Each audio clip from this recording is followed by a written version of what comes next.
প্রিয় সমন্বয়কবৃন্দ, উপস্থিত হাতীবান্ধার তারুণ্য, আজকে মশাল মিছিল পরবর্তী এই পথসভায় আপনাদের সবাইকে আসসালামু আলাইকুম ওয়া রাহমাতুল্লাহি ওয়া বারাকাতুহু। প্রিয় হাতীবান্ধাবাসী, আমরা আপনাদের এই যে সাময়িক অসুবিধার জন্য ক্ষমা প্রার্থনা করছি। আমরা আগামীকাল অবরোধের কর্মসূচি ঘোষণা করেছি।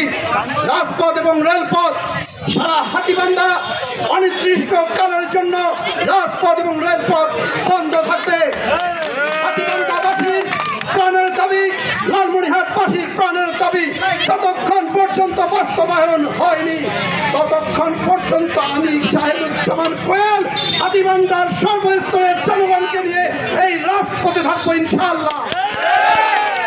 প্রিয় হাতীবান্ধাবাসী, আপনারা আতঙ্কিত হবার কোনো কারণ নেই। আমরা রাজপথ রেলপথ অবরোধ করব, কিন্তু এর আওতামুক্ত থাকবে দোকানপাট, রিক্সা, ভ্যান, অটো, মাইক্রোবাস, সমস্ত ধরনের ছোট ছোট যানবাহন এর আওতামুক্ত থাকবে।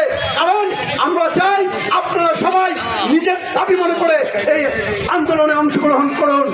দোকানপাট আপনাদের ইচ্ছে মতো এসে সারাদিন ব্যাপী আপনারা এই আন্দোলনে অংশগ্রহণ করুন। যারা অংশগ্রহণ করতে পারবেন না তারা আমাদেরকে পানি দিয়ে সহযোগিতা করুন। আমি আহ্বান জানাই, আপনারা সবাই জানেন এই লালমনিরহাটবাসীর প্রতি, এই উত্তরবঙ্গের প্রতি বারবার যে বৈষম্য হয়েছে তার প্রতিবাদ করার জন্য আমরা এখানে দাঁড়িয়েছি। আমরা নিজেদের জন্য দাঁড়াইনি। আমি আজকে এই বক্তব্যের শেষ পর্যায়ে একটি কথা বলতে চাই, আপনারা এখনো এর সঙ্গে যারা সম্পৃক্ত হননি, হাতীবান্ধার পেশাজীবী সাংবাদিক, হাতীবান্ধার সর্বস্তরের রাজনীতিবিদদের প্রতি অনুরোধ জানাচ্ছি, আপনারা জনগণের কাতারে দাঁড়ান। আগামীকাল থেকে আপনারা জনগণের পাশে দাঁড়ান। আমরা আপনাদের পিছনে স্লোগান ধরব। যদি আপনারা সময়ের দাবির প্রতি স্লোগান দিতে ব্যর্থ হন, হাতীবান্ধার জনগণ তার যোগ্য জবাব দেবে ইনশাআল্লাহ। আমরা কথা বাড়াবো না। হাতীবান্ধার সর্বস্তরের জনগণের প্রতি আগামীকাল সকাল 10টা থেকে মেডিকেল মোড়কে দুর্গে পরিণত করার আহ্বান জানাচ্ছি। আপনারা সবাই আমাদের এই দাবির প্রতি একাত্মতা ঘোষণা করছেন তো? আপনারা একসঙ্গে আছেন তো? আপনাদের মন খারাপ নেই তো? ভয় নেই তো?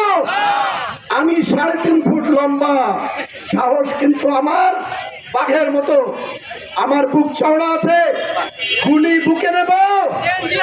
আমি প্রশাসনকে জানিয়ে দিতে চাই, বারবার টাল বাহানা করেছেন, আপনাদেরকে বারবার বলেছি অবিলম্বে দাবি বাস্তবায়ন করুন। আমরা রেল উপদেষ্টাকে জানিয়েছি, আমরা মহাপরিচালকের সঙ্গে আমরা কথা বলেছি ডাইরেক্ট। আপনারা কেন বাস্তবায়ন করেননি? সালমান এফ রহমান হুজুর, দরবেশ সাহেব 35,000 কোটি টাকা নিয়ে যায়, আর আপনারা 100 কোটি টাকার প্রকল্প বাস্তবায়ন করতে পারেন না। আপনাদের এই নতজানু, আপনাদের এই পদলেহন, এই বৈষম্যের প্রতিবাদে আমরা হাতীবান্ধার জনগণ ঐক্যবদ্ধ হয়েছি। আপনারা ঐক্যবদ্ধভাবে আগামী দিনের যতক্ষণ পর্যন্ত রেল এখানে দেয়া না হয়, যতক্ষণ পর্যন্ত বুড়িমারি এক্সপ্রেস শুধু না, আমরা আরেকটি দাবি সংযোগ করছি, লালমনিরহাট এক্সপ্রেসকে হাতীবান্ধা পর্যন্ত দিতে হবে, বুড়িমারি পর্যন্ত দিতে হবে।